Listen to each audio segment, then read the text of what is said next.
el Señor necesita para moverse en medio de la iglesia es que dispongamos nuestro corazón, no es más nada.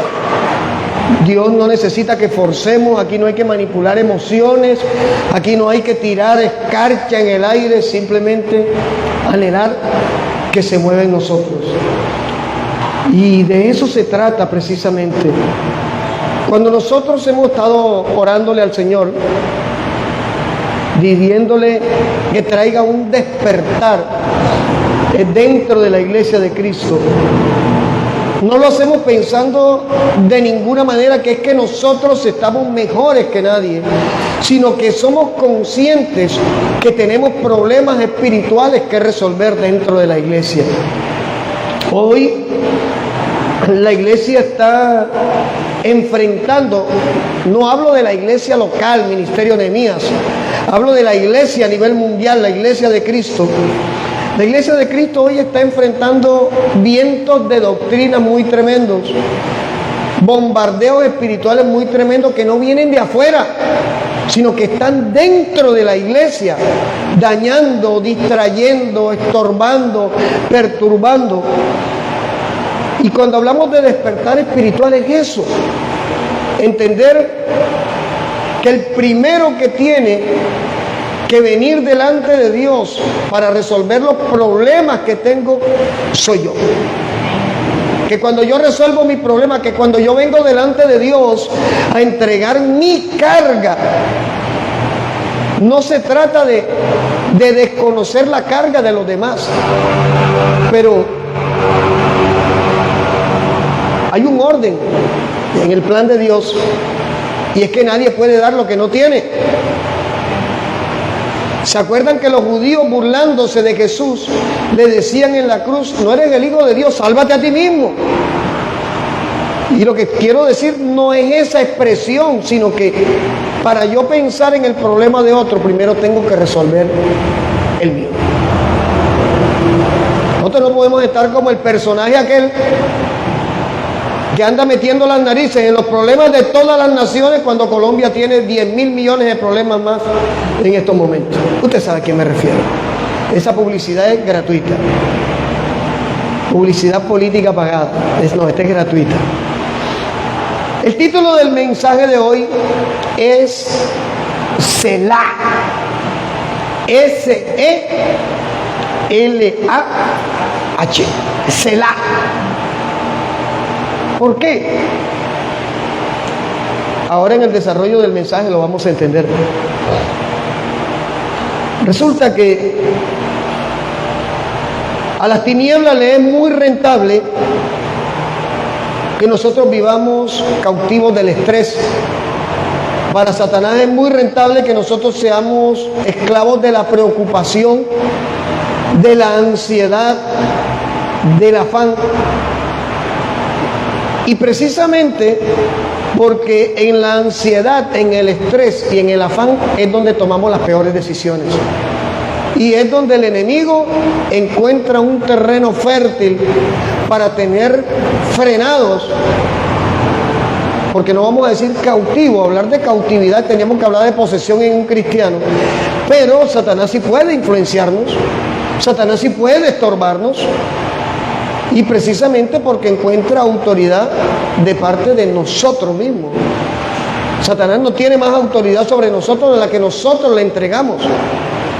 Por eso de que yo tengo que estar dándome puños con el diablo en todo momento, eso es mentira. Cuando nosotros vinimos a Cristo, nosotros recibimos a Satanás debajo de la planta de nuestros pies, está escrito en Corintios. El tema es quién lo levanta de allí, de esa posición, y lo pone por encima de nosotros. Nosotros mismos. Nuestras malas decisiones, nuestras exageradas preocupaciones.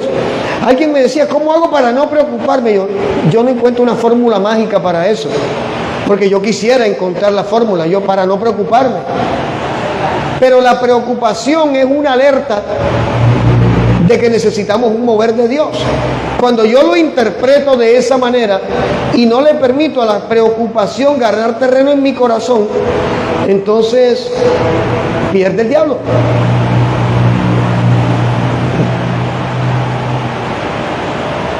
Segunda de Samuel, capítulo 15. Hermana Ludis, esperábamos verla de cuerpo presente. Segunda de Samuel, capítulo 15, versículo 1 al versículo 6. Vamos a hablar hoy de un personaje que tenía todos los motivos para estar preocupado. ¿Ya lo tenemos? Aconteció después de esto que Absalón, segunda de Samuel 15, versículo 1. Absalón era hijo de David. Absalón se hizo de carros y caballos. ¿Y cuántos hombres? Dice 50 hombres que corrían delante de él. Y se levantaba Absalón de mañana y se ponía a un lado del camino junto a la puerta, y a cualquiera que tenía pleito y venía al rey a juicio, Absalón le llamaba y le decía: ¿de qué ciudad vienes?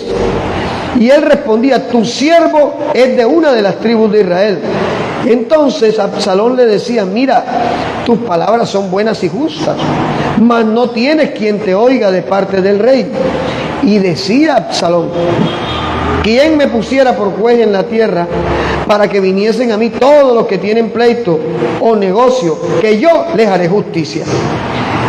Y acontecía que cuando alguno se acercaba para inclinarse a él, él extendía su mano y lo tomaba y lo besaba. De esta manera hacía con todos los israelitas que venían al rey a juicio. Y así robaba Absalón el corazón de los de Israel. Hace unos 6 años estuve predicando acerca del espíritu de Absalón. Y hay un libro muy bueno que se llama Perfil de 3 monarcas, donde se hace un paralelo entre la vida de David, la vida de Saúl y la vida de Absalón. 3 reyes, pero bajo 3 perspectivas diferentes. Y es un librito de apenas 45 paginitas que uno se lo puede leer en 2 horas. En 2 horitas se lo lee, pero que revela muy claramente lo que había en el corazón de Absalón. Dice que mandó a construir carros, que tenía caballos y que mandó 50 hombres delante de él. Esto significa que Absalón no quería los carros por la velocidad, porque si hubiera sido por la velocidad, los carros con caballo hubieran ido delante, no detrás de los hombres. Absalón estaba haciendo un movimiento que hacen los políticos con el fin de proyectar una imagen de poder y de autoridad. Él lo que estaba mostrando era una procesión para impresionar al pueblo. El espíritu de Absalón es sinónimo de una persona llena de envidia, de una persona dispuesta a matar, a engañar, a buscar cualquier método con tal de conseguir sus objetivos. Espíritu de Absalón. No estoy diciendo que hay un demonio que se llama Absalón. Cuando hablamos de espíritu de Absalón, hablamos de una actitud de personas que no son influenciadas por Dios, por supuesto, que tienen estas características, porque a Absalón no le interesó buscar a su papá para matarlo con tal de conseguir el trono de Israel. Él percibía lo que la gente quería y buscaba con esa imagen mostrarle al pueblo que él era la respuesta. O sea, ese espíritu mesiánico que hoy está muy de moda en los políticos del 2023, de mostrar al hombre como solución a los problemas, es parte de ese espíritu de Absalón. Ahora, los antiguos reyes eran más que simplemente la cabeza del gobierno. Ellos también eran esa corte suprema de su reino, donde si alguno a su corte local no sentía que le habían hecho justicia, iba a la corte del rey. Y el rey, como consejero supremo, no solo como rey, sino como consejero supremo, daba un veredicto, ya sea a favor o ya sea en contra.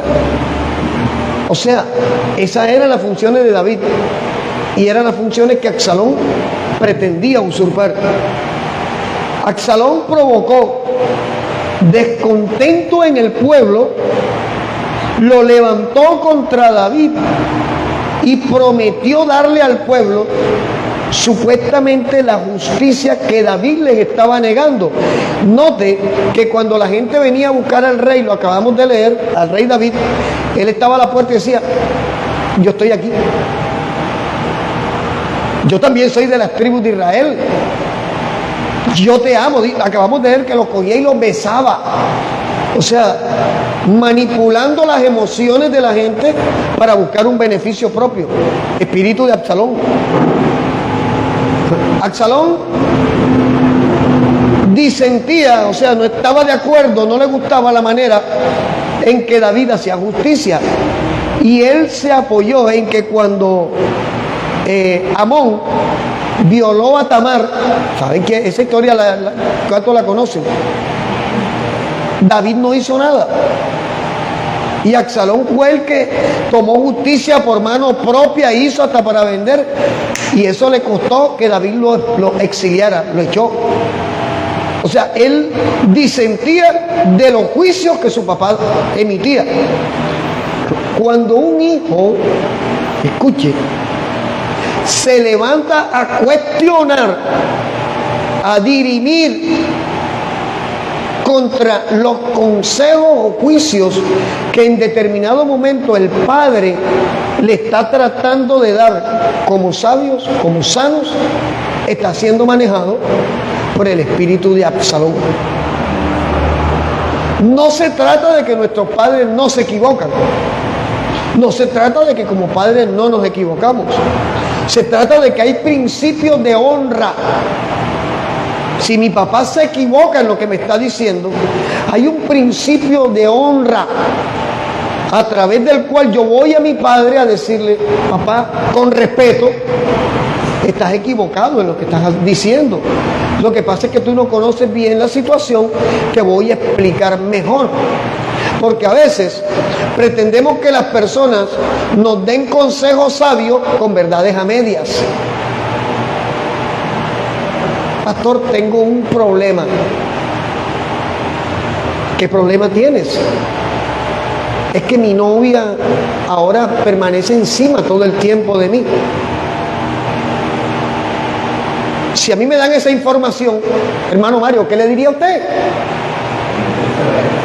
Ven acá, pero no te aceleres. Eso no es sano. Esa es la información que me están dando. Yo le diría: ora por ella para que ella no tenga preocupaciones y no quiera tenerte el terreno marcado todo tiempo, porque necesitas tu espacio también. Eso le diría yo con la información que me está dando.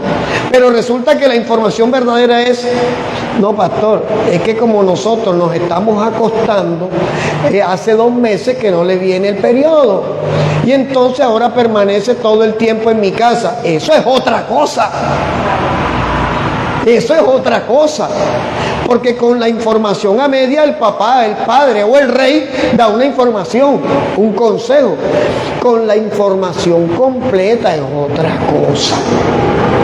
Entonces hay principios de honra que incluyen el respeto a las canas para poder decir lo que queremos decir sin ofender. Porque nuestros padres merecen respeto. No se trata de que sea el mejor papá o la mejor mamá.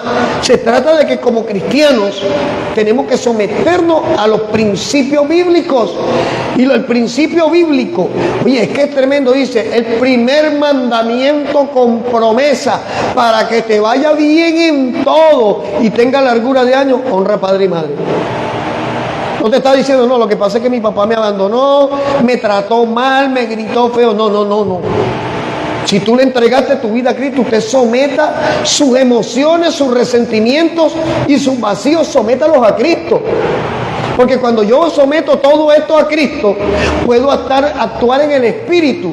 Y aquel papá que me abandonó, que me ofendió, que me dañó, recibir de mí con mi actitud perdón, amor y restauración para él, y termino ganándomelo para Cristo. Porque Jesús dijo, oíste que fue dicho, ojo por ojo y diente por diente. Yo les digo un camino aún más excelente. El que te pegue en una mejilla, devuélvele 2 trompadas, dice Jesús. No, él dijo, póngale la otra. A todo el que te pida, dale. Al que te pida prestado, no le digas, ¿de dónde? Si nada más tengo 15,000, así tengas 15 millones. No, Jesús dijo, dale, no te le rehuses. Al que quiera que vayas contigo 1 milla, ve con él 2. Son los principios de honra que cuando aplicamos en nuestra vida, hacen que el espíritu de Absalón, ese espíritu vengativo, Absalón es eso, resentimiento, venganza, ese espíritu de Absalón se ha sometido al señorío del Espíritu Santo. En determinado momento, yo creo, me atrevo a decir que todos los que estamos aquí hemos experimentado al espíritu de Absalón. No, pastor, yo no, porque yo soy santa pura. Yo desde que vine a Cristo, yo no pequé más. Ya está pecando. La Biblia dice, el que dice que no comete pecado pone a Cristo por mentiroso. El día que a mi esposa y a mí nos atracaron, Javier Romero estaba en el asunto. Él no fue el atracador, perdón. Él estaba en el asunto ese día. ¿Te acuerdas, Javier? 30 de diciembre. Me llaman para hacer un mural 30 de diciembre, para hacerlo 31. Y yo cobré para que no me lo mandaran a hacer. O sea, inflé el precio. Y el que me lo mandó a hacer me dijo, aquí tiene todo. Bueno, yo llegué a mi casa y yo no alcancé. Mi esposa lo único que me dijo, ya está la gente, cámbiate. Me cambié de camisa y yo andaba con la plata en rama, en el bolsillo, el pantalón. Salgo con mi esposa, fuimos a llevar un hermanito a que cogiera el transporte porque era tarde. El pobre hermanito no le fuera a pasar nada. Y me dice mi esposa, comprémosle a los niños unas hamburguesas. Vamos a pedirla. Se borró el número de teléfono de las hamburguesas. Bueno, vamos allí, que hay mismito. Y en el camino apareció un tipo, me puso una pistola en el pecho y me dijo, dame todo lo que tienes o te lo pego. El Espíritu Santo actuó ¿cómo? Yo le dije, tranquilo, tú no sabes lo que estás haciendo, yo mismo te lo doy. Metí la mano, agarré lo que pude y le dije al tipo, aquí tienes, ya te llevaste lo mío. Y el tipo se fue.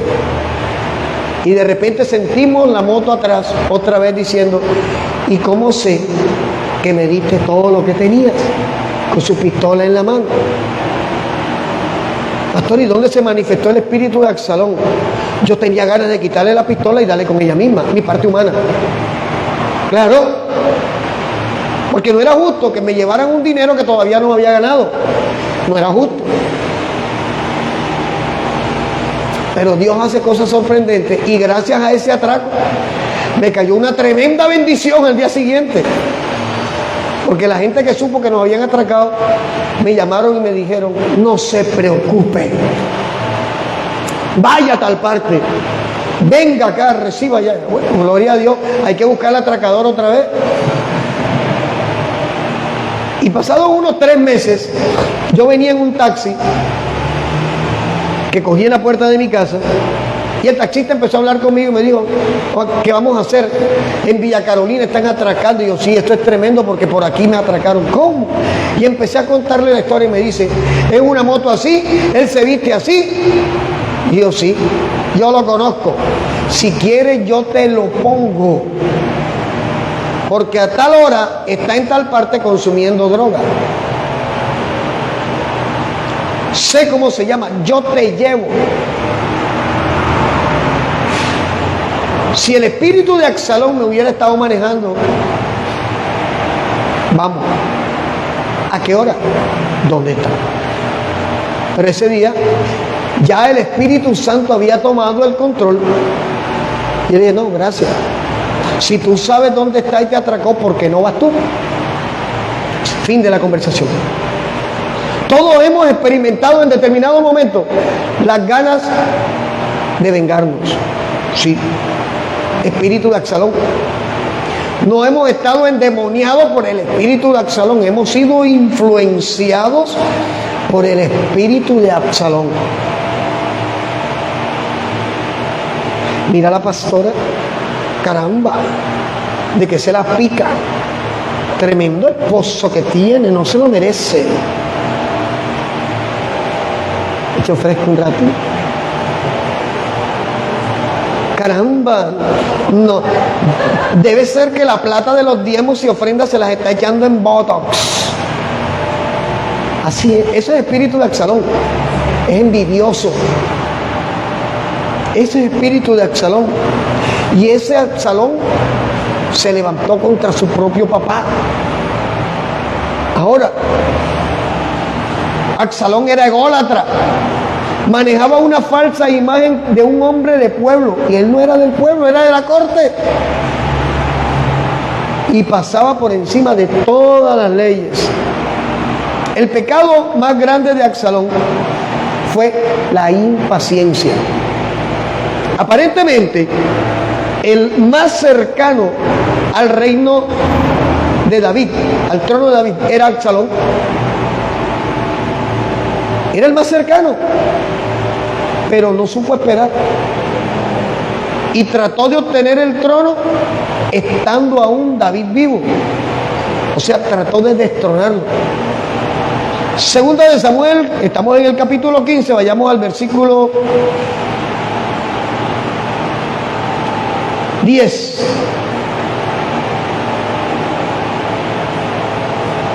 Entonces envió a Absalón mensajeros por todas las tribus de Israel diciendo: cuando oigan el sonido de la trompeta dirán: Absalón reina en Hebrón. Oye, él hizo república independiente. Y fueron con Absalón 200 hombres de Jerusalén convidados por él, los cuales iban en su sencillez sin saber nada. O sea, invitó 200 hombres de renombre en Israel con mentiras, pero ellos no sabían lo que el levantamiento que había en el corazón de Absalón contra su papá.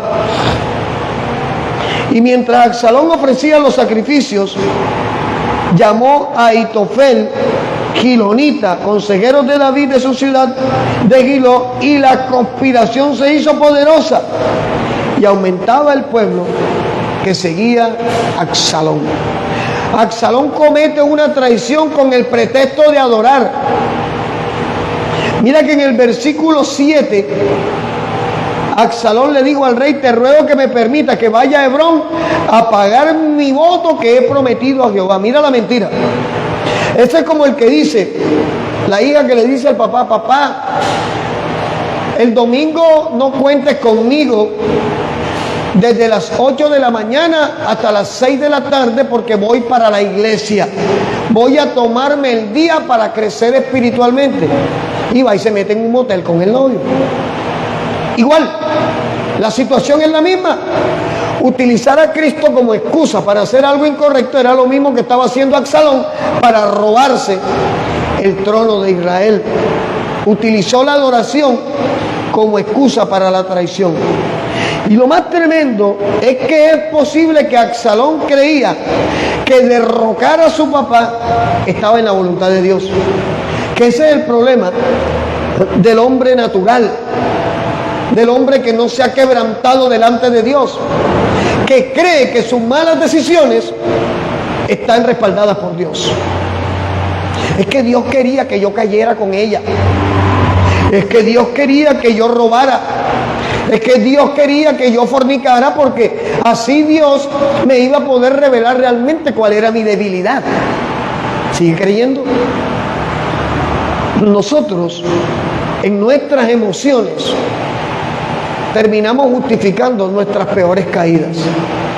Pero al final, delante de Dios, no tenemos excusa. Absalón creía que lo que estaba haciendo era voluntad de Dios. Ahora, las personas que se levantan a criticar, a provocar división, a fabricar caos, nunca se perciben a sí mismas como que están fabricando un problema. Por el contrario, se ven como defensores de la justa causa de Dios y hasta creen que Dios está con ellos. Y resulta que la conspiración prosperó. Segunda de Samuel 15, versículo 13. Y un mensajero vino a David diciendo: el corazón de todo Israel se va tras Absalón. Entonces David dijo a todos sus siervos que estaban con él en Jerusalén: levántense y huyamos, porque no podremos escapar delante de Absalón. Dense prisa a partir, no sea que apresurándose él nos alcance y arroje el mal sobre nosotros y hiera la ciudad a filo de espada. Y aquí viene el eje de esta enseñanza. ¿Qué sintió David como papá? ¿Qué puede sentir un padre al cual sus hijos lo están traicionando? ¿Cómo se puede sentir el corazón de un padre que ha dado todo por un hijo y el hijo le da la puñalada en la espalda?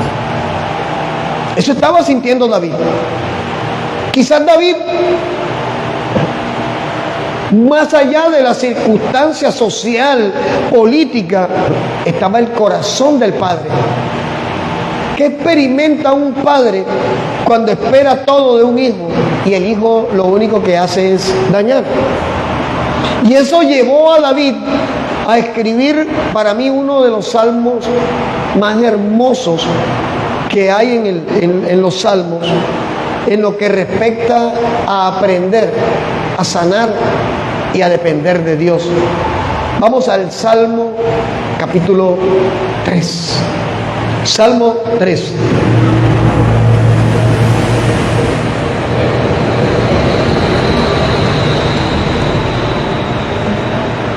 Gloria a Dios. Salmo capítulo 3, versículo 1 y versículo 2.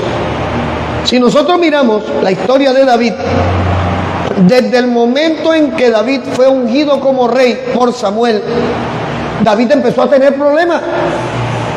Su primer enemigo fue Saúl. David mataba a 10,000, Saúl a 1,000 y eso provocó caos. David mató a Goliat y eso provocó caos. O sea, David estaba acostumbrado a los problemas, ¿sí o no? Venía de matar osos, de matar leones para defender las ovejas de su papá. El hombre estaba acostumbrado a lidiar con ese tipo de problemas. Pero el problema que se le plantea en el corazón de David, de lidiar contra la traición de un hijo, para eso no estaba preparado David. Cuenta, Javier. Toda acción más recibida trae consecuencias, por supuesto. David hay una consecuencia de la ley con Betsabé. Con Betsabé. Es que de hecho, cuando no le da la profecía, le dice lo que iba a acontecer, te levantarás un hijo y aún tomaría a la mujer que tenía, ya todo ya estaba listo. estaba escrito. Es que a través del profeta le habló y le confirmó todo lo que venía, pero era necesario que se cumpliera. De hecho, Absalón utilizó el pecado de David como argumento para tumbar la imagen del padre, como rey y como sacerdote y como papá, porque David aparece en la Biblia como tipo de Cristo, como rey, como figura de autoridad y como padre. Y aquí Absalón está desmoronando delante del pueblo la imagen de David como persona, como papá y como rey. Y está sucediendo hoy en día. La generación que está en este momento moviéndose en la tierra es una generación, yo le llamo la generación de cristal, pero se quiebran para unas cosas, pero son duros para otras. Hubo una conversación allí en un grupo en el que estoy, que no es cristiano, y alguien hizo una claridad diciendo: está equivocada en lo que estás diciendo, y le puso puntos de admiración. Para mí, cuando alguien escribe en admiración, está resaltando: mira, ten claridad. Pero para la generación de cristal de los que están allí, hubo alguien que dijo: respeta a la compañera porque le estás gritando. ¿Cómo identifica, hermano Mario, usted que yo le estoy gritando a Lucas a través de una línea porque coloqué admiración? Pero para la generación de cristal eso es válido, porque es un argumento estúpido para sostener una actitud ridícula. Pero cuando les hablamos de Cristo y del pecado, usted es un estúpido, arcaico. ¿Por qué? Porque esta generación es la que está escrita en 2 de Timoteo 3. La generación de los tiempos postreros, amadores de los deleites más que de Dios, intemperantes, crueles, sin afecto natural, sin respeto a los padres. Es lo que está diciendo Javier. Esto es lo que está sucediendo. El espíritu de Absalón se está moviendo en el mundo. Claro, eso es lo que tiene el mundo ardiendo. Esto es lo que tiene la iglesia ardiendo, porque le hemos permitido que el espíritu de Absalón reemplace al Espíritu Santo. Me voy de la iglesia. ¿Por qué se va? Porque no me tienen en cuenta para nada. ¿Cómo así? Si no me ponen a hacer nada, que yo sepa, la Iglesia de Cristo no es un movimiento político donde ofrecemos cargos para que la gente vote por nosotros. Eso lo hace el pacto diabólico, el pacto histérico y eso, pero nosotros no hacemos eso. Porque la Iglesia de Cristo, si es guiada por el Espíritu Santo, el que hace el llamado es el Espíritu Santo, no es el pastor. Porque el pastor, creyendo que hay un llamado en una persona, lo programa para que sirva. Y si la persona no quiere servir, ¿cómo lo obligo? Si no le nace, si no quiere. Pero después terminan utilizando el argumento en contra del pastor. Es que el pastor nunca me quiso poner a hacer nada. Es que el pastor ahora está predicando cosas raras. Por allí me lo dijeron. Aclaro. Está predicando cosas raras porque prediqué hace 8 días acerca del espíritu del anticristo versus el Espíritu Santo. Porque hablé de las migraciones, porque hablé de las vacunas, porque hablé de la pandemia, porque hablé de la guerra de Ucrania, porque hablé de la guerra de Israel, el sionismo, porque no es Israel, aclaramos, es el sionismo de Benjamín Netanyahu contra el grupo Hamas, no es contra Palestina. Entonces yo estoy predicando cosas raras, me voy de esa iglesia, ya estoy acostumbrado, ¿sabes? Una vez prediqué acerca del poder de la sangre de Jesucristo y una hermanita se me acercó y me dijo: usted nos está predicando basura, doctrina de demonios, usted nos está predicando algarroba. Algarroba es comida de cerdo, algarroba es la comida que sobra, todo lo que sobra y se le da a los cerdos. Yo no predico eso.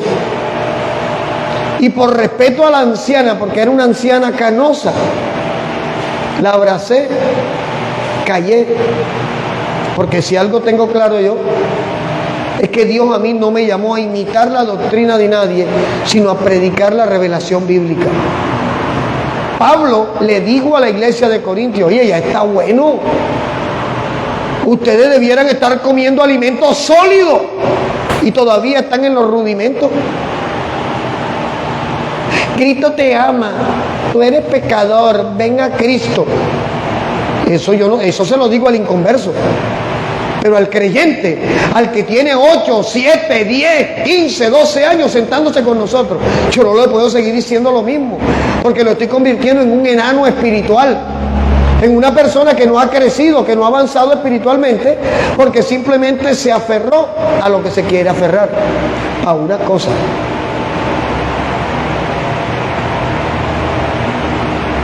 La iglesia tiene que escuchar lo que le limpie el oído, no lo que le endulce el oído.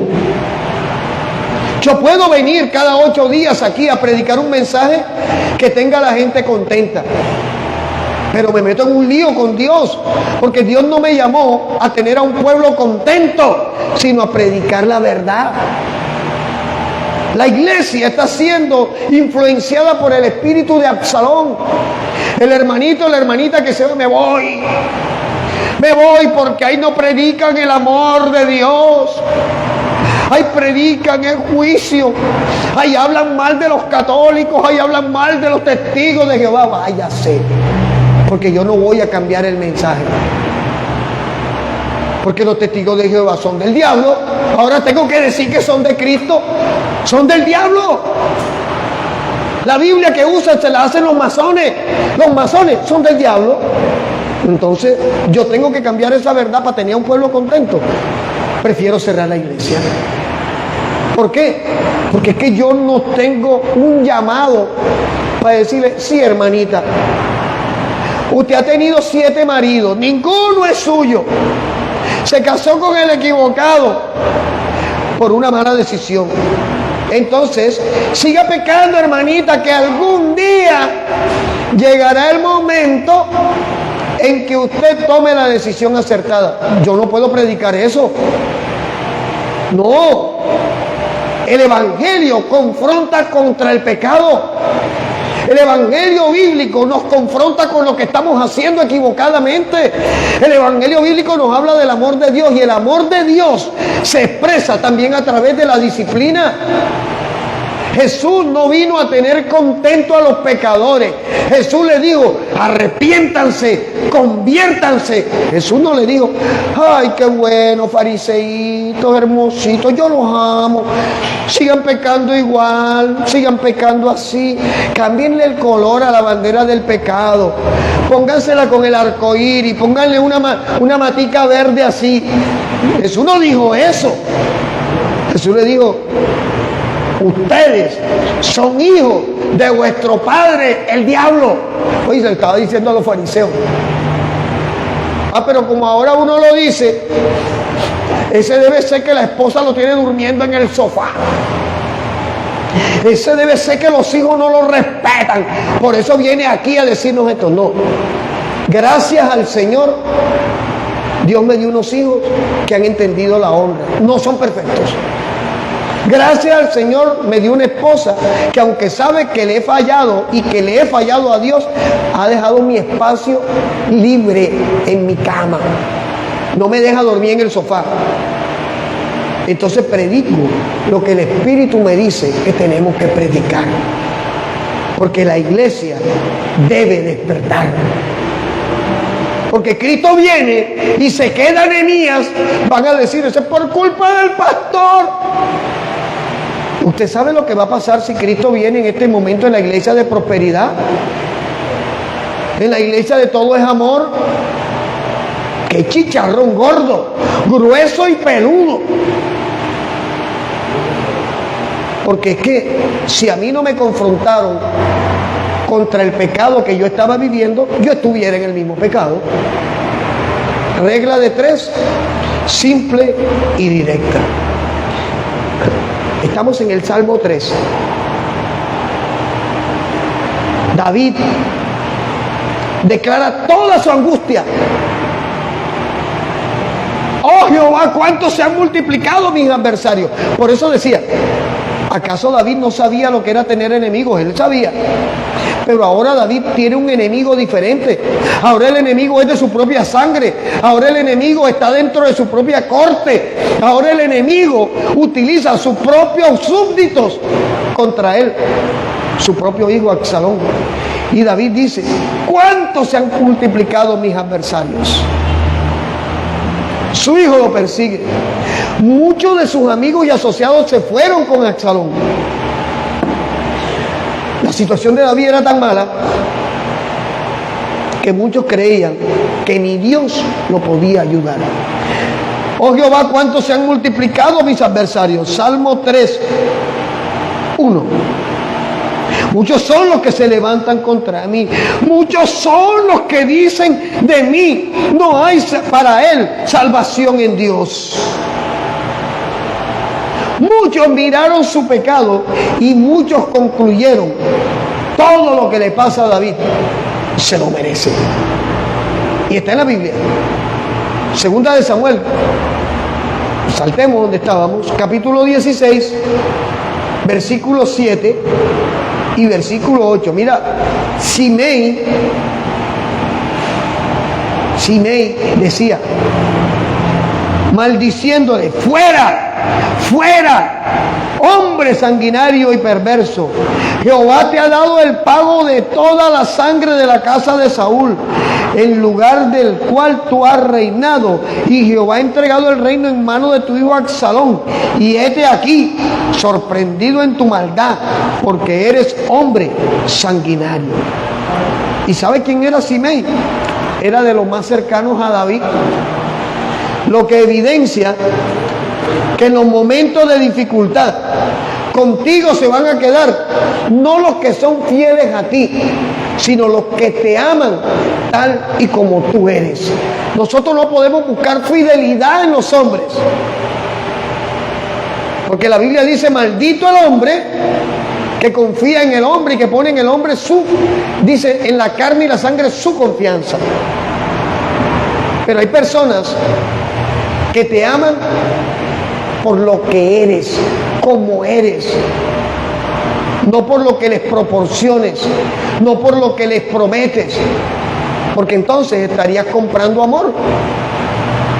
Simei era de la corte, comía en la mesa principal con David, pero mira lo que dice de David: lo que estás viviendo te lo mereces. Y hay gente que va a decir eso de ti. Hay gente que va a ver el proceso difícil que estás viviendo. Wow. Y van a decir: se merece lo que le está pasando. Se merece que se le haya muerto la mamá. Se merece que se haya quedado sin empleo. Es lo que va a decir la gente influenciada por el espíritu de Absalón. Gloria a Dios. Y era lo que estaba pasando con David. La gente decía: su propia gente, su propio pueblo, sus propios cortesanos. Simei dijo: se lo merece. Te merece lo que estás pasando. Espíritu de Absalón. Porque cuando yo veo a alguien caído y estoy en el Espíritu Santo, ¿qué debo hacer, Katy? Por alguien que está caído. ¿Debo darle la patada y terminar de tumbarlo? Orar y extender la mano. Amén. Es lo bíblico. Por eso es que yo no acepto cuando alguien viene a hablarme mal de una oveja, que yo conozco su proceso, que no tengo ningún interés forjado en qué le puedo arrancar, y me viene a decir: usted no sabe lo que está haciendo. Sí sé. Usted sabe que se ha desconectado de Dios. Sí. Usted, sí, yo sé. Entonces usted es cómplice. Sí, soy alcahuete del pecado de ella. Si así lo quiere ver, ese es su problema. Ayer tuve una conversación bien rica, bien linda con alguien que se congregó con nosotros y que no está con nosotros en este momento porque no está en Colombia. Y hablábamos y ella me decía: no te compartí algunas cosas por temor, porque hay cosas que tú sabías que habían pasado en mi vida. Y es que yo no soy tu juez. El hecho de que yo te diga, Diego, el pecado condena. Yo no estoy siendo tu juez, estoy siendo tu hermano, estoy siendo tu amigo. Porque amigo no es el que me dice, Diego, bacano, ¿cómo estabas amanecido ayer? ¡Qué chévere! Mi amigo, cuenta conmigo. Ese no es amigo, ese es compinche. Amigo es el que me dice, cuando ya estoy bueno y sano, ven acá, te vi. No es correcto lo que estás haciendo. ¿Cómo te sientes después de haber hecho lo que estabas haciendo? ¿Sabes qué? ¿Me permites orar por ti? Ese es amigo. Y fíjate que David, sus propios cortesanos decían, se merece lo que está viviendo. Y a veces emitimos juicios sin saber que hay personas que están viviendo son procesos. Y en el desierto Dios se alejó de su pueblo. Pregunto, ¿dónde estaba Dios en el desierto con su pueblo? Dice que de día iba la nube guardándolos del sol y de noche iba la columna de fuego mostrándoles el camino. Entonces, la situación de David, complicada. Y este pensamiento de ser abandonado y ajuiciado por todos, inclusive por Dios, debió ser de lo más doloroso que asumió David. Y viene el título de la prédica. Ahora sí vamos a mencionar el título de la prédica. Todos en la Biblia están leyendo el Salmo 3, versículos 1 y 2. Cuando dice, muchos son los que dicen de mí, no hay salvación para él en Dios. ¿Qué dice después?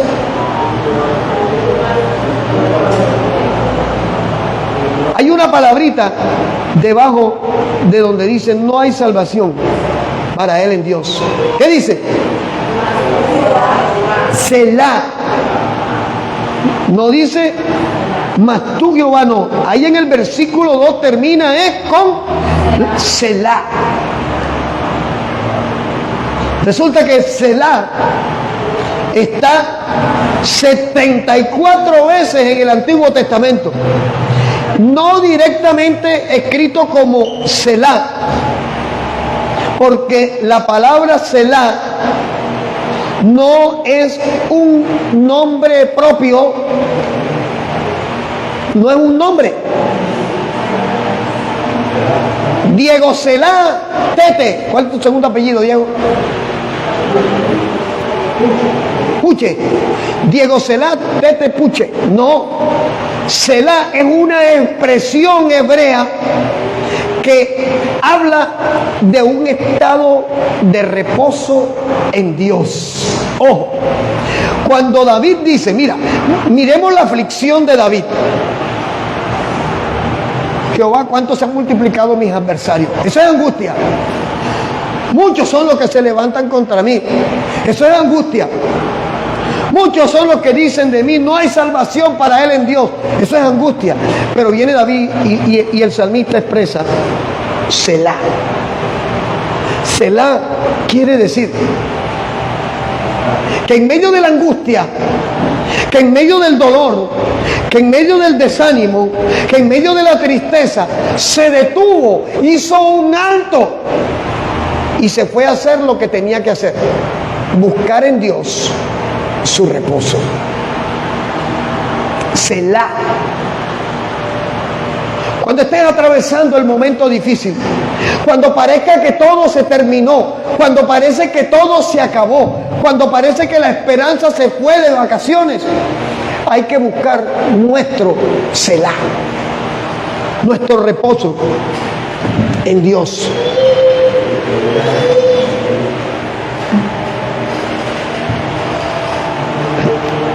En Hebreos, el escritor de Hebreos habla de que algunos parecen no haber alcanzado su reposo. Selah. Selah es ese estado en el cual después de la aflicción máxima, después de la preocupación suprema, después de que la situación hizo toda la metástasis espiritual que pudo haber hecho, la metástasis emocional, mira, esa es nueva mía.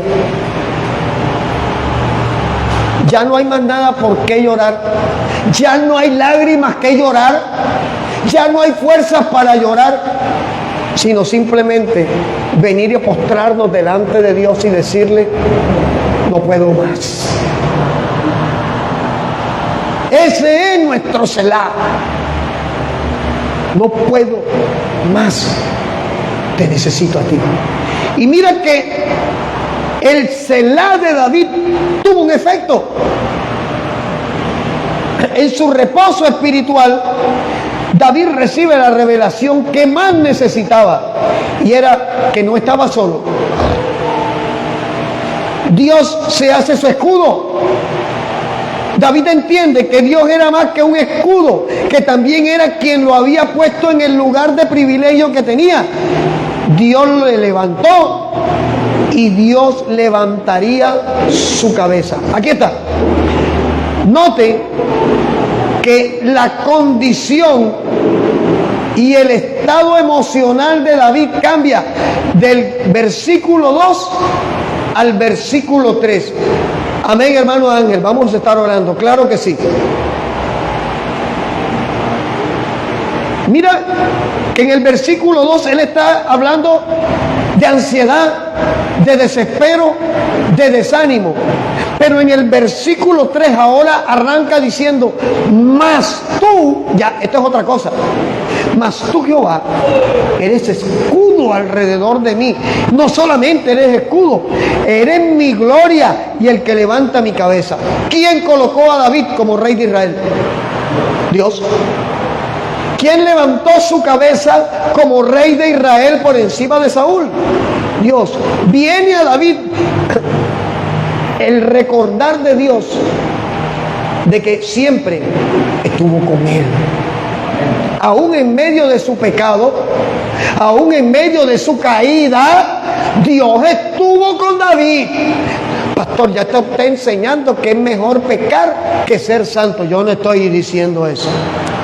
David es considerado un hombre conforme al corazón de Dios, no porque fuera impecable, sino porque cuando pecó, reconoció su condición, admitió su condición y reconoció que las consecuencias de su pecado le correspondía pagarlas era a él, no a más nadie. ¿Qué quiere decir esto? No se trata de ser el hombre perfecto, se trata de ser el hombre correcto. Porque el hombre perfecto, bajo los estándares de quien tiene la exigencia, nunca terminará de llenar los requisitos. Yo necesito un hombre que camine así, yo necesito un hombre que se vista así, yo necesito un hombre que hable así, yo necesito un hombre que esté adornado así, yo necesito un hombre que sea de familia así. La lista la podemos alargar y duramos hasta las 4 de la tarde aquí y la lista no la terminamos. ¿Ya?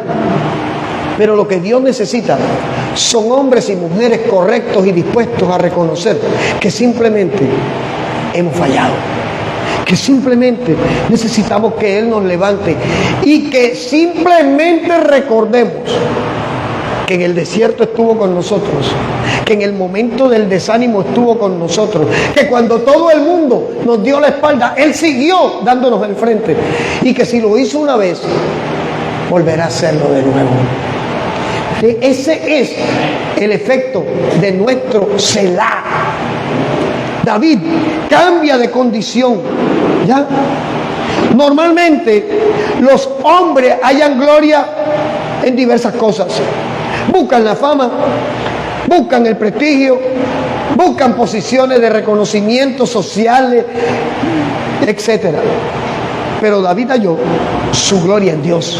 David sabía que quien lo había puesto en Israel era Dios. Y cuando es Dios quien te ha entregado algo, cuando es Dios quien te ha colocado en algo, a menos que sea plan de Dios hacer algo mayor, nadie te va a tumbar.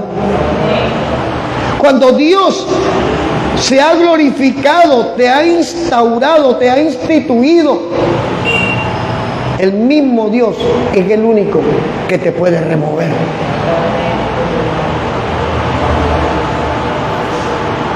David dice en el versículo 4, con mi voz clamé a Jehová y él me respondió desde su monte santo.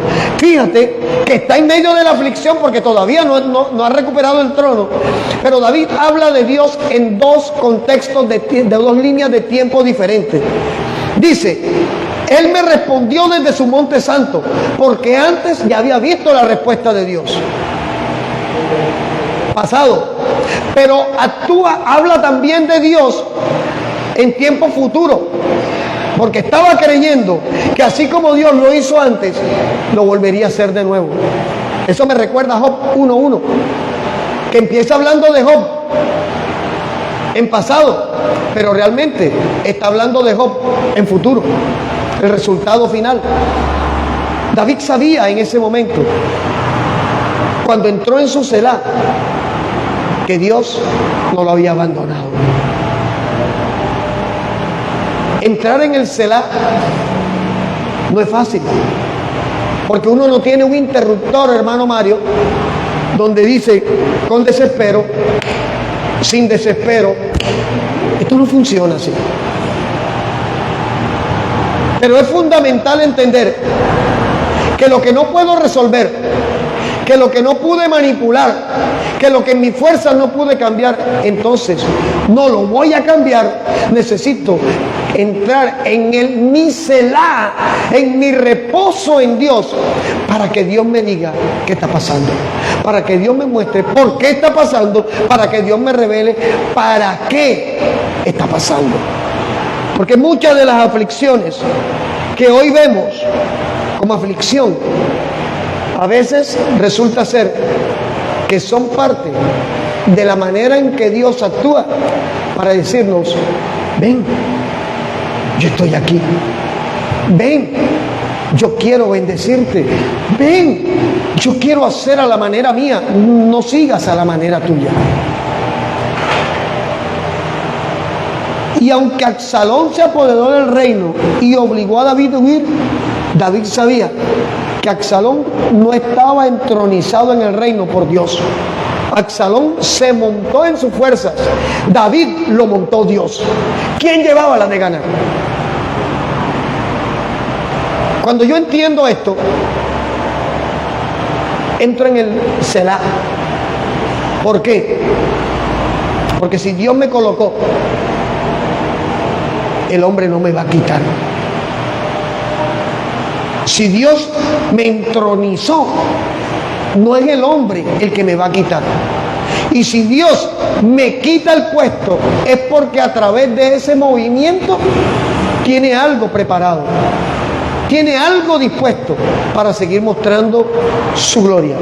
Versículo 5, versículo 6 del Salmo 3. Yo me acosté, pero no solamente se acostó. ¿Qué dice? Dormí y desperté porque Jehová me sustentaba.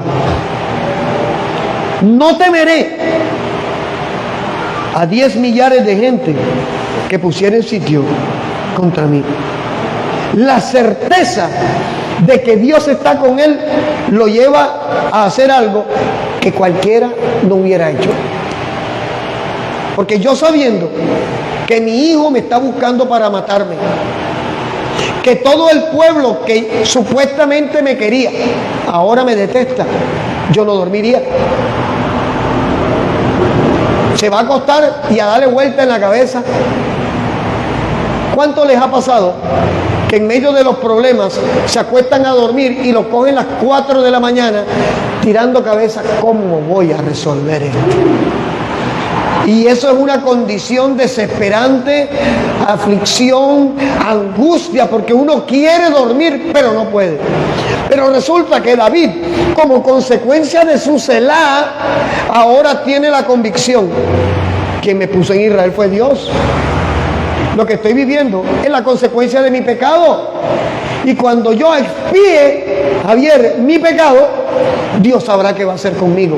Y como tuvo esa convicción, entonces se acostó no a pensar en Absalón, sino a descansar en Dios.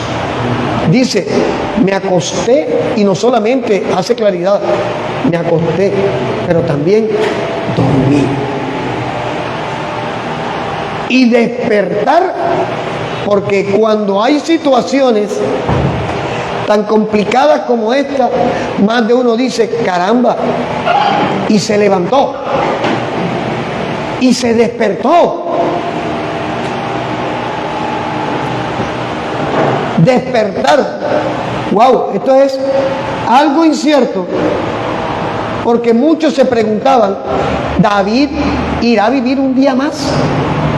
O sea, el hombre, todo el mundo veía a David totalmente destruido, totalmente destrozado, totalmente acabado. Pero allí hay una hermosa metáfora.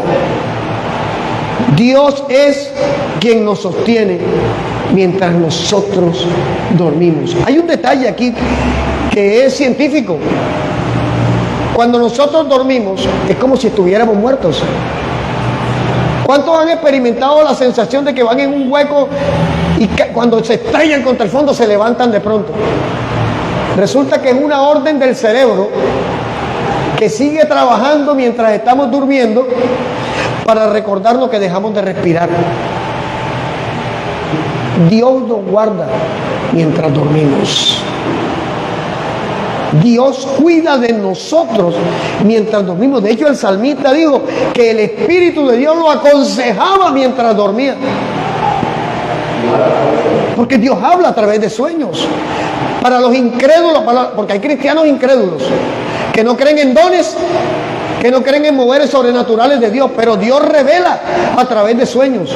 Dios muestra a través de sueños. Mire, un ejemplo claro. Andrea soñó con su hija sin haberse casado. Sí, Andrea no se había casado con Jonathan. Jonathan no estaba en el panorama. Y Andrea soñó con Isabela. Ya Andrea tenía el nombre de su hija. Y ahora que ya la ciencia confirmó lo que el Espíritu había revelado, donde dice, wow, gloria a Dios. A mí no me queda duda que Dios habla a través de sueños. Por eso se llama Isabela. Es que Andrea tenía el nombre de su hija sin saber siquiera que se iba a casar, ¿cierto, Debris?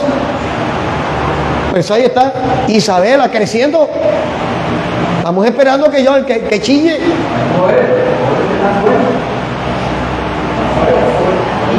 Daniel, José. Entonces, ¿cómo voy a negar yo algo que está escrito en la Biblia? Entonces, ¿en qué Biblia creo? O sea, si yo creo en la Biblia desde un punto teológico, yo no tengo a Cristo manejando mi vida espiritual.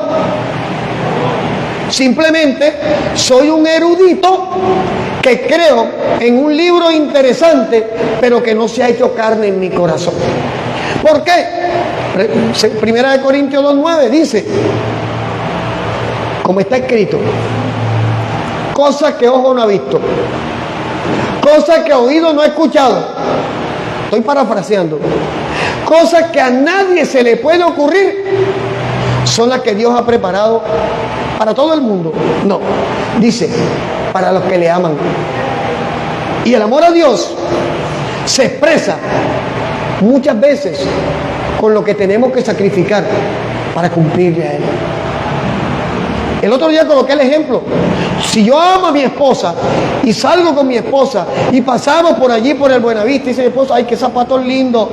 Cuando tu esposa te dice, Ignacio, qué zapatos lindos, ¿qué te está diciendo? Cómpralo. Claro. Esa es una recta de humo indirecta. Oye, y entonces me dice mi esposa, ay, amor, qué zapatos lindos. Y yo tengo la plata en el bolsillo. ¿Cuánto valen, amor?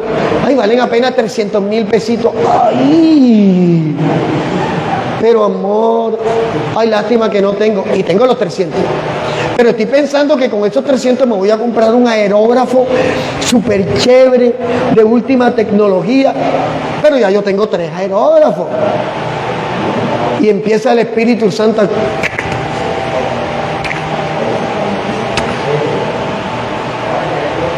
esposa te pidió esos zapatos. No, ella no me los pidió. Empieza la guerra entre el espíritu y la lógica. Ella no me los pidió, ella me dijo que le gustaban. Si me hubiera pedido, me hubiera dicho, cómpramelo. Igual te los digo. No lo quieres entender otra cosa, pero ya te lo pidió. Y llega el Espíritu Santo y te dice, pero si tú la amas, sacrifica ese aerógrafo y dáselos. Porque el amor no es solo palabra. De boca amamos a medio mundo, pero los detalles expresan lo que sentimos por quien decimos amar. Es allí el detallito de congregarse. Sabemos que congregarnos sí es un sacrificio. ¿Por qué? Porque a mí me gustaría estar a esta hora acostadito en mi cama viendo la prédica como están un poco ahí mismo en Facebook. Acostadito o en abaniquito o en aire diciendo aleluya. El pastor está allá sudando como loco, pero yo estoy aquí bendecido, prosperado y en victoria. A mí me gustaría. Y es un sacrificio estar aquí porque nadie sabe cómo vine. Pero ¿sabe qué? Es mi manera de decirle a Dios, yo te amo más. Yo te amo más que a mis problemas. Yo te amo más que las dificultades. Yo te amo más que las limitaciones. Yo te amo más que aún aquellos que dicen amarte pero nunca aparecen para decirte que te aman. Porque el sacrificio expresa amor.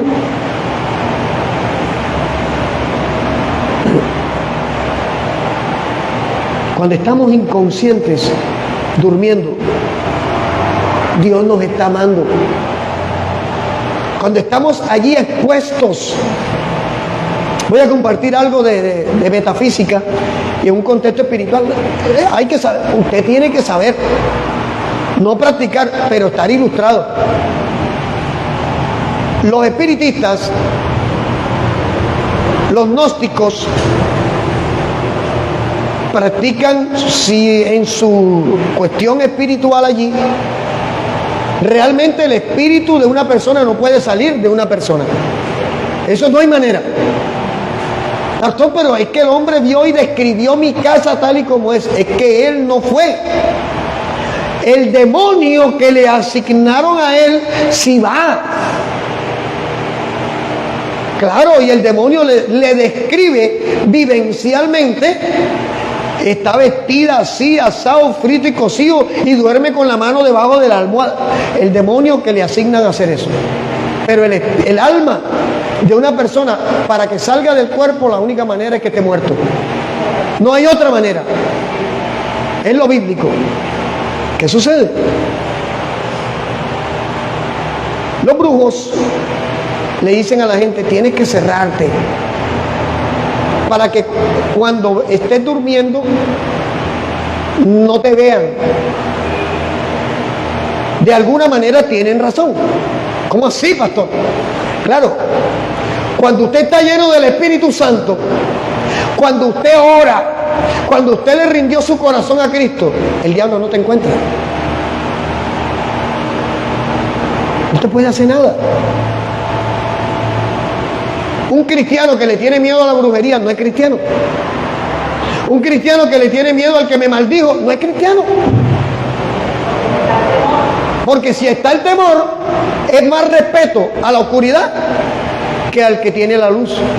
Mire, yo tuve la oportunidad de conocer en el mundo a un brujo que era famoso en Barranquilla y se transformaba. Se manchaba como una culebra. Y estando ya en Cristo, Dios me permitió encontrármelo en un supermercado aquí. Y sentí la voz de Dios que me dijo, ve y acércatele. Y yo fui y lo saludé. Hola, fulano de tal, no voy a decir el nombre. ¿Cómo estás? Dios te bendiga, Cristo te ama. Yo le fui a dar la mano y ese hombre me quitó la mano. Bajó la cabeza y se fue. No es que Carlos Torres le meta miedo al diablo. No es eso. Eso no es que Papomán fue el que predicando y que compren este afiche para que el diablo salga corriendo cuando me vea. Esas son locuras, estupideces de gente que utiliza la ignorancia de otros que no hablan la Biblia para llenarse los bolsillos. Pero sí saben a quién le tiene miedo el diablo. Al Espíritu de Dios que está en ti. Al avivamiento que hay en ti. La iglesia ora por un avivamiento, pero es que el avivamiento no está en la iglesia. El que tiene que estar avivado en el Espíritu eres tú.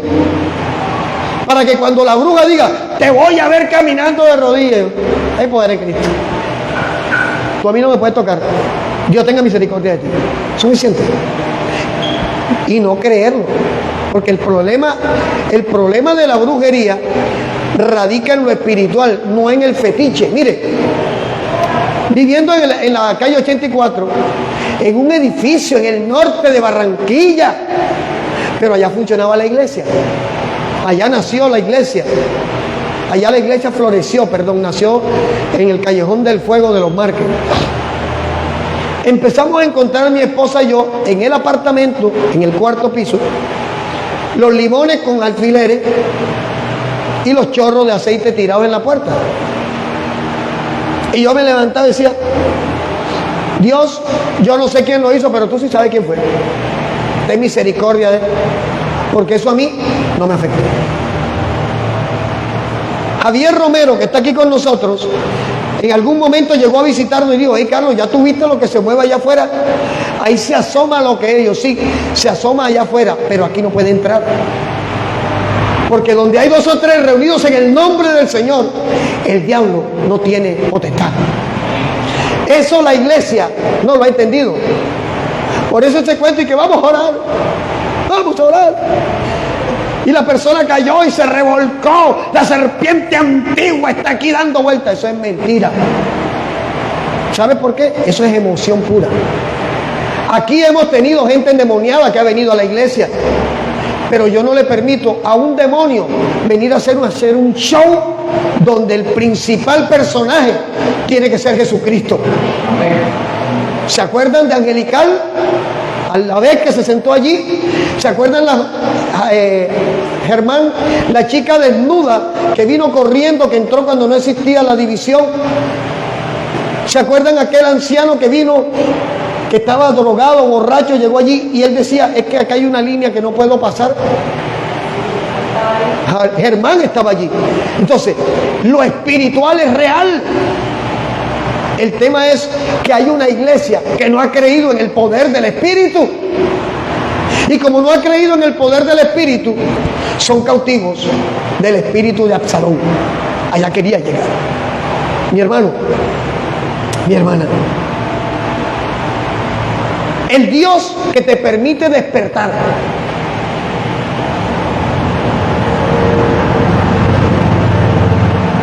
es el Dios que está dispuesto también a restaurarte, a levantarte. ¿Qué dice Romanos 8:31? Primero que lo encuentre, suéltelo.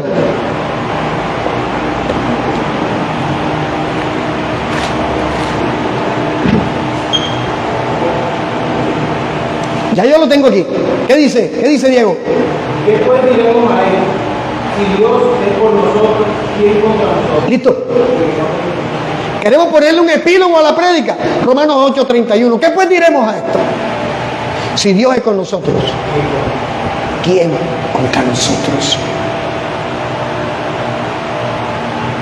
Y es posible que estás atravesando un momento difícil. Yo te creo, porque lo estamos viviendo también. Porque nadie se puede escapar de vivir un momento difícil. La única manera de que nosotros no vivamos circunstancias es que estemos muertos. Pero mientras usted esté en esta tierra, sea cristiano o no sea creyente, usted va a vivir situaciones. Pero usted decide cómo quiere enfrentar esas situaciones. Si usted las enfrenta con Cristo, usted es más que vencedor. Si usted la enfrenta sin Cristo, ya usted sabe lo que viene para encima. Pero la iglesia tiene que entender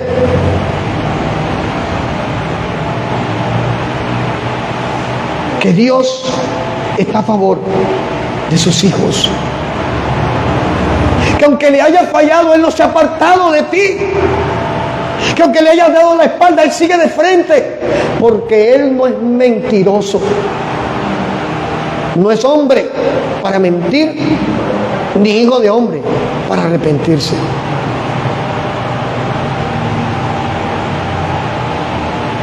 Qué doloroso debe ser sentir que tu propia familia es la que te persigue y te busca para dañarte. No es fácil. Qué doloroso tiene que ser que tú quieras llevarles luz y te disparen con oscuridad. Sabemos lo que se siente. Pero ¿sabes qué? Al final, Selah, entra en el reposo que necesitas entrar. La verdadera guerra espiritual no está en el grito: ¡fuera, diablo! Eso no es guerra espiritual, eso es perder la garganta. Mi verdadera guerra espiritual está cuando Dios encuentra en mí tanta paz que no le estorbo para Él pelear por mí. Selah es una condición, es un estado, no es un nombre. Y el Espíritu Santo nos llama hoy, porque estamos pasando momentos difíciles, porque la situación que estamos viviendo no es fácil por ningún lado. Pero ¿sabes qué? Hoy Dios nos dice: ven, ven, entra en tu Selah. No has podido resolver en tus fuerzas, déjame resolver en las mías. Cada vez que intentamos desplazar a Dios para ser nosotros, simplemente alargamos los procesos. Y hoy el Señor invita, porque Él no exige ni impone, invita a un pueblo a que se disponga a decirle: yo te creo a ti, yo necesito de ti. No es tiempo de creer en las mentiras del que se acerca a restregarte tu pasado. Mira, todo el que llega a restregarte tu pasado no viene de Dios, porque Dios sabe qué hiciste. Pero cuando uno se arrepiente delante de Dios, reconociendo que lo necesita, todo cambia. Y la promesa de Dios es que nuestro pecado Él lo echa sobre su espalda. Es que no lo ve más. No quiere que tú lo estés viendo. No quiere que estés enfocado o enfocada en cómo caíste, en cómo te heriste, en cómo fallaste, en cómo te dolió. El Espíritu Santo llama a una iglesia que se enfoque a entrar en un Selah a través del cual Dios pueda restaurarnos y pueda levantarnos.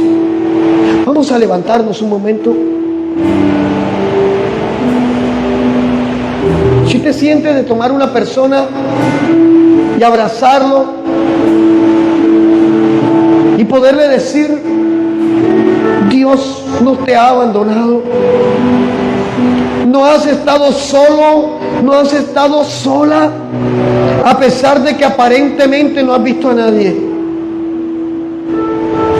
Entra en tu Selah. Padre, en el nombre de Jesús, te adoramos, te bendecimos. Aleluya, aleluya. Te damos gloria, te damos honor. Te reconocemos, Jesús, como Salvador, Señor, restaurador de nuestras vidas.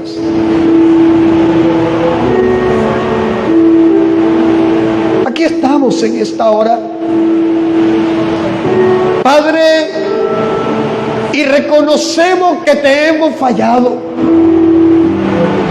que hemos permitido que la ansiedad, que el desespero nos empujaran, nos llevaran al abismo, nos empujaron a tomar decisiones irracionales y lógicas fuera del contexto de tu amor y tu guía.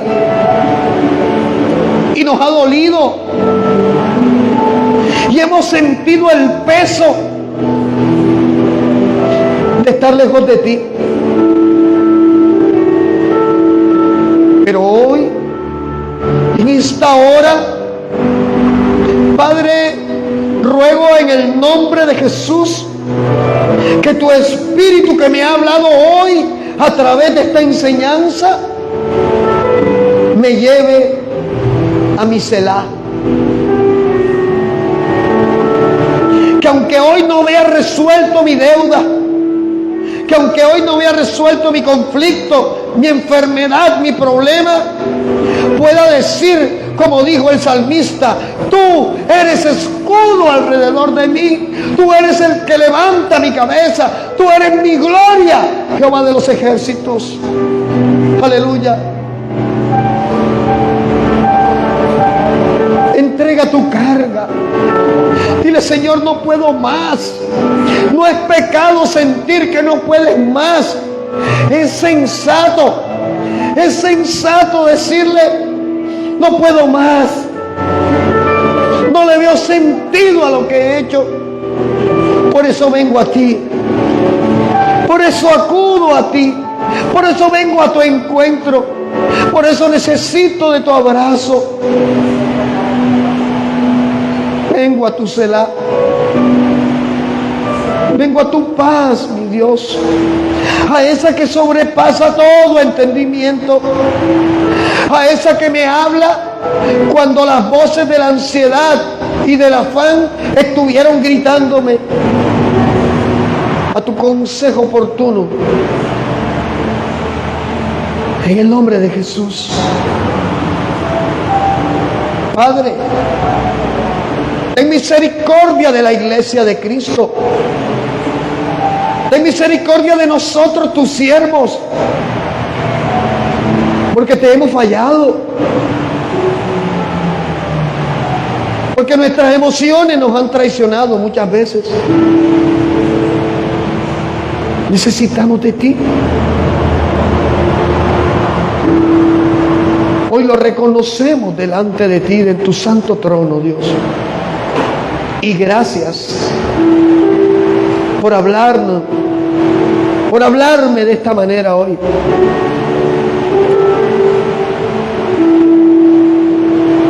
Porque si tú estás con nosotros, ¿quién estará? ¿Qué estará contra nosotros? Somos más que vencedores en Cristo Jesús. Y hoy te damos gracias por tu amor y misericordia, Dios, por tus maravillas. Recordamos tus respuestas anteriores. Recordamos que cuando creíamos desfallecer nos levantaste, que cuando creíamos perder nos llamaste, que cuando creíamos caer nos sostuviste. Y esto nos alimenta la fe para entender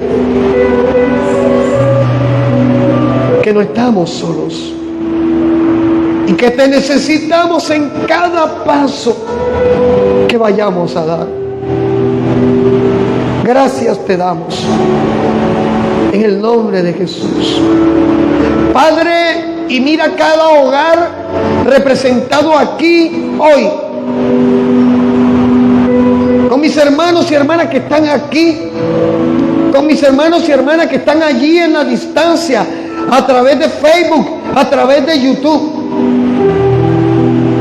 que pueden tomar esta palabra y entender que la solución a su problema no es salir corriendo de la situación de su país para otro país, que la situación no es mal vender lo que tú le has dado, sino entrar en tu Selah, en tu reposo, y abandonarnos en tu perfecta voluntad. Gracias. Gracias te damos, Dios. En el nombre glorioso y poderoso de Jesús. Y podemos decirte en esta hora: amén. Gloria a Dios. Gloria a Dios. Gloria a Dios. Gloria a Dios. Dios es bueno. Y si el Señor lo permite, el miércoles nuevamente estaremos por aquí. Así que los esperamos. Gloria a Dios.